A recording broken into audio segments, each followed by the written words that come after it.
Question number 3, diagonals AC and BD of a trapezium ABCD with AB is parallel to DC। सबसे पहली बात यह है कि यहाँ पर जब मैं बोलूँगी लिखने को तब लिखेंगे आप। एक ट्रेपीजियम है ABCD, जब भी कोई फिगर आप खुद से बनाए, मैं रोज बता रही हूँ, हर बार बताती हूँ, जब भी मैं कोई क्वाड्रिलेटरल ड्रॉ करती हूँ उसकी नेमिंग करती हूँ, बार बार बताती हूँ, लेकिन आप फिर वही गलती, फिर एग्जाम में वही गलती करते हो।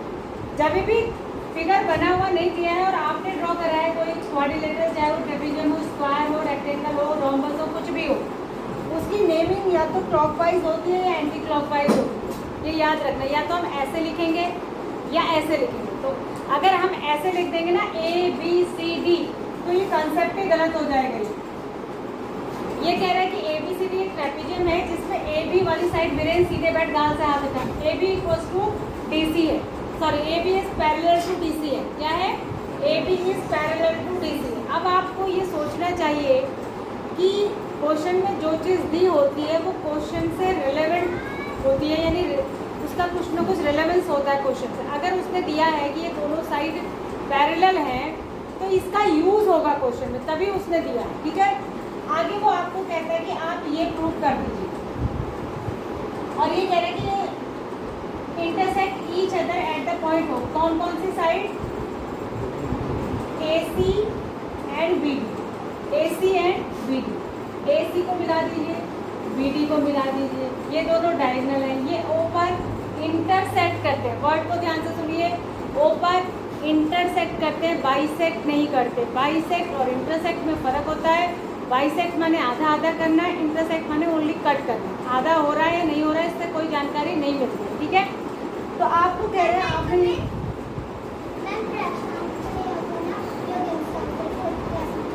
कहना अभी उनकी मैथ्स की क्लास हो रही है, इसके बारे में याद है। अब इसमें ये प्रूव करना है, क्या प्रूव करना है? OA upon OC। क्या करना है आपको? OA upon OC। OA upon OC is equal to, बोलिए, OB upon OD। OB upon OD, ऐसा आपको प्रूव करना है। इतना क्लियर है आपको? ठीक है, ये करेंगे। अब करेंगे क्या भाई? हम क्या कर सकते हैं? साइड्स का रेशो इक्वल लाना। हमने इसमें सिर्फ और सिर्फ एक ही कंसेप्ट पढ़ा है, that is similarity of triangle. माने ट्राइंगल अगर हम सिमिलर कर दें किसी भी प्रकार से, अगर हम ट्राइंगल को सिमिलर प्रूव कर दें तो साइड्स का रेशो इक्वल हो जाएगा। अब कौन से ट्राइंगल को सिमिलर करेंगे? जिसमें ये चार साइड आ रही है, तो ये चार साइड इस ट्राइंगल में और इस ट्राइंगल में आ रही है। आ रही है नहीं आ रही है? दो एक में आ रही है और दो एक में आ रही है। आ रही है, तो अगर इन दोनों को हम सिमिलर कर दें तो इन दोनों की साइड का रेशो इक्वल हो जाएगा, यानी जो प्रूव हमें करना है वो प्रूव हो जाएगा। ठीक है, अब सिमिलर करने के लिए कई सारे क्राइटेरिया होते हैं, 4-5। कौन सा यहाँ पर लग सकता है? देखो, साइड की लंबाई चौड़ाई तो हमें कुछ नहीं पता है, क्या इसमें कुछ गिवन है? तो उसके बारे में हम कुछ बता नहीं सकते, तो हमें एंगल्स इक्वल करने पड़ेंगे। क्या हम किसी तरीके से एंगल इक्वल कर सकते हैं? हाँ, कैसे इक्वल कर सकते हैं? इसमें बस एक और एक ही चीज़ दी है कि लाइंस पैरेलल है, और तो कुछ गिवन ही नहीं है। तो जब लाइंस पैरेलल है तो या तो अल्टरनेट एंगल इक्वल हो सकते हैं या करस्पॉन्डिंग एंगल इक्वल हो सकते हैं। करस्पॉन्डिंग वाली कंडीशन ऐसे बनती है, जब ऐसा हो तो तब ये करस्पॉन्डिंग एंगल ये वाले होते हैं। तो ये तो कोई कंडीशन यहाँ बन रही है, तो क्या बचा हमारे पास? Alternate angle. तो इसमें अल्टरनेट एंगल्स इक्वल होंगे। क्या इक्वल होंगे? Alternate angles. कौन कौन से अल्टरनेट एंगल बता दीजिए। देखो, ये एंगल 1 जो है ना, ये इक्वल होगा एंगल 2 के, अल्टरनेट है। और एंगल जो 3 है ये इक्वल होगा एंगल 4 के। बात समझ में आ रही है? ये दोनों भी अल्टरनेट एंगल हैं इसी वाले ही लाइंस के, पैरेलल लाइंस के, और ये दोनों भी अल्टरनेट एंगल हैं इन्हीं दोनों पैरेलल लाइंस के। तो दो पेयर क्यों बन रहे हैं अल्टरनेट एंगल्स के? क्योंकि दो ट्रांसवर्सल हैं। क्या है? दो, एक ट्रांसवर्सल ये है और एक ट्रांसवर्सल ये है। तो दो एंगल एक ट्रांसवर्सल के थ्रू बन रहे हैं और दो दूसरे ट्रांसवर्सल के थ्रू बन रहे हैं। तो जैसे ही दो एंगल इक्वल हो गए, और तीसरा तो अपने आप ही इक्वल होता ही है।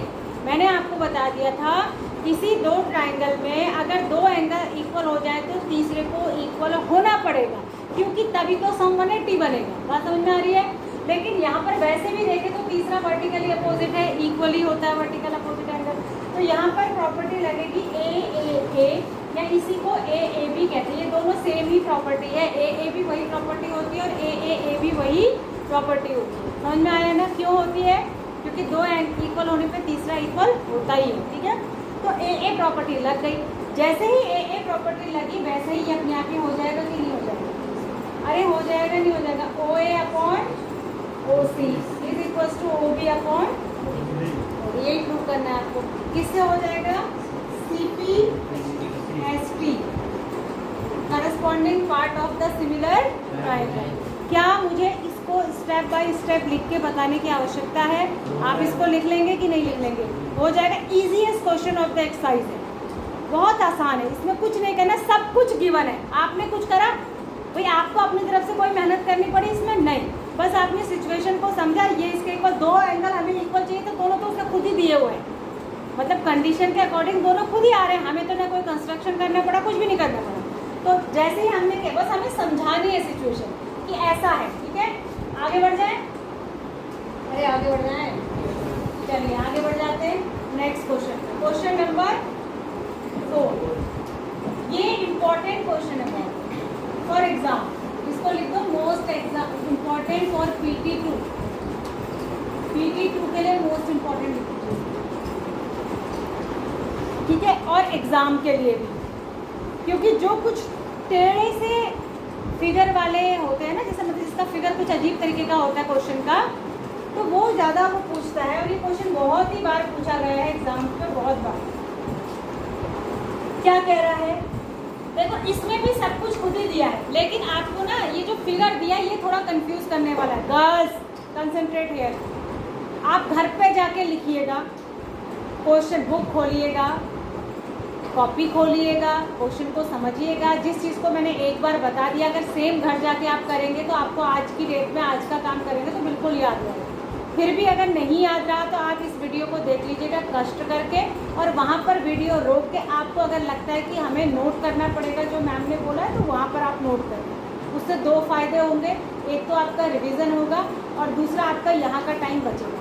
अगर कोई ऐसा क्वेश्चन होगा जिसको मुझे इमीडिएटली अभी नोट करवाना है तो मैं आपको बताऊँगी, उसको नोट कर, ठीक है।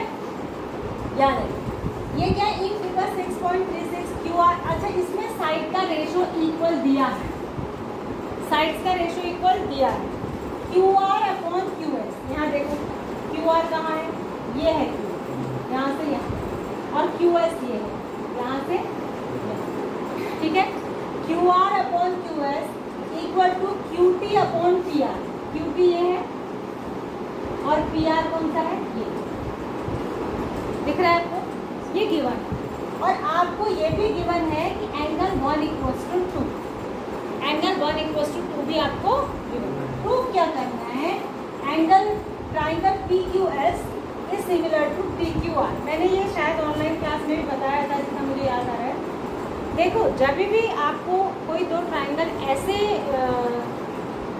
सिमिलर करने हो जो आपको इसमें देख के समझ में नहीं आ रहा है, थोड़ा कंफ्यूजन लग रहा है, तो उनको यहाँ से उनका नाम देख कर ना उनको अलग से बना लीजिए, दो अलग है, समझ में आया।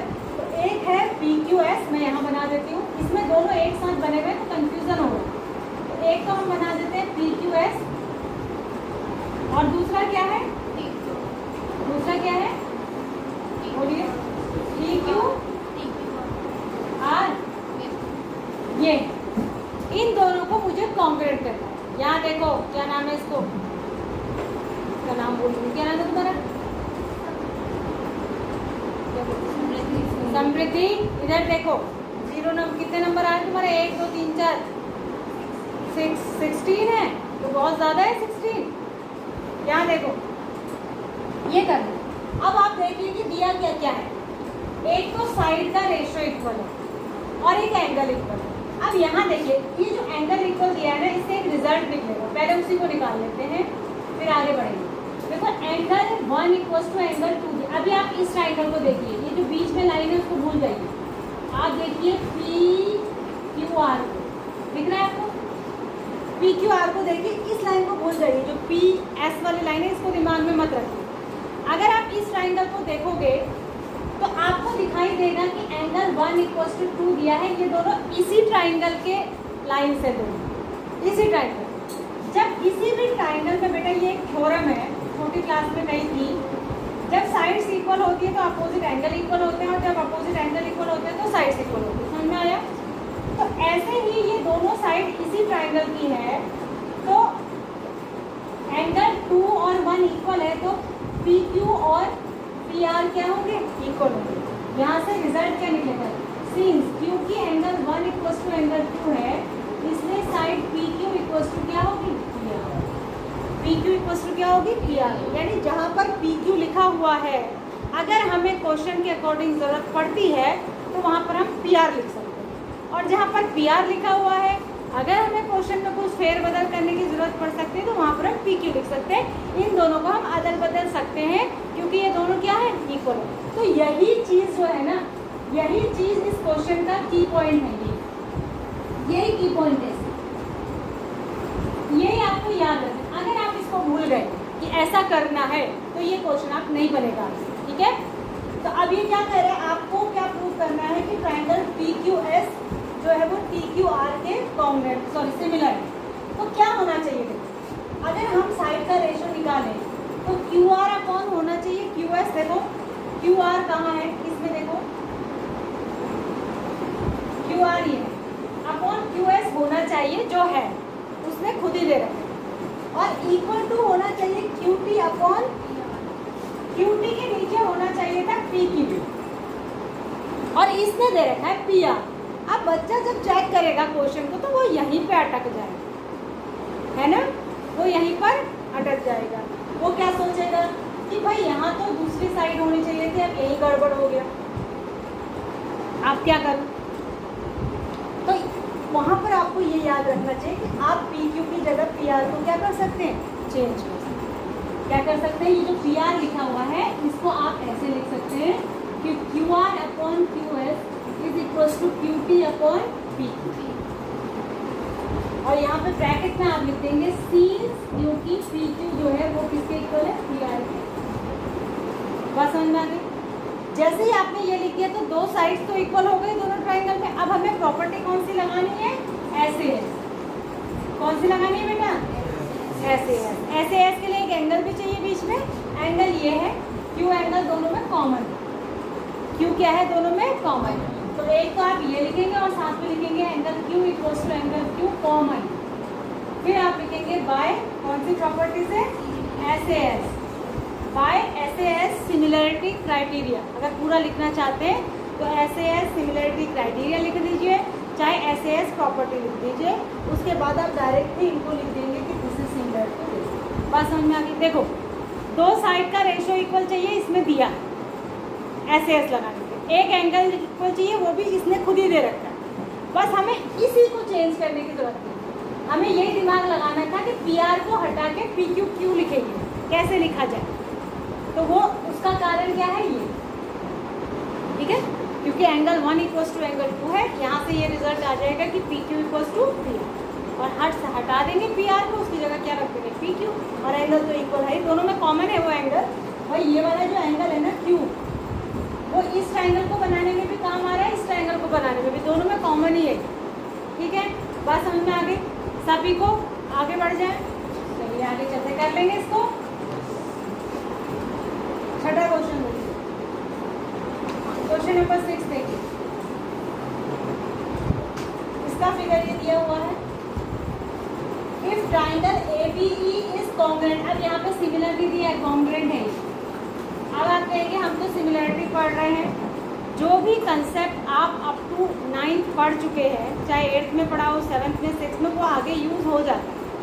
ठीक है ना? जैसे आपने मल्टीप्लाई डिवीजन क्लास 1-2 में सीख लिया, तो अब ऐसा थोड़ी इसको आगे यूज़ नहीं करेंगे। सेम चीज़ है, 9th में अगर हमने पढ़ लिया है क्या कॉन्ग्रुएंसी को, तो 10th में उसको यूज़ कर सकते हैं। ठीक है, तो इसने दिया है कि ट्राइंगल ABE और ACD, देखो ABE कहाँ है? ABE ये वाले ट्राइंगल की बात कर रहा है, और ACD ये वाला, इसमें देखो ये वाला है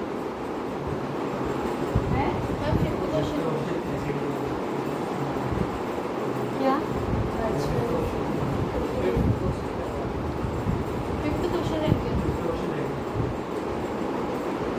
क्वेश्चन नहीं कराया मैंने, कौन सा कराया था? 4th। चलो अब इसको शुरू कर दिया, पहले इसको देख लेते हैं फिर कुछ करते हैं। चल रहा है उसको चलने को, तो बीच में टोक रहे हो, बाद में बोल देते कराने के बाद ध्यान दो। ये दोनों triangle congruent, show that triangle ADE is similar to ABE। ADE ये वाला, ADE ये वाला, ये इसके सिमिलर बनता है, इसके सिमिलर।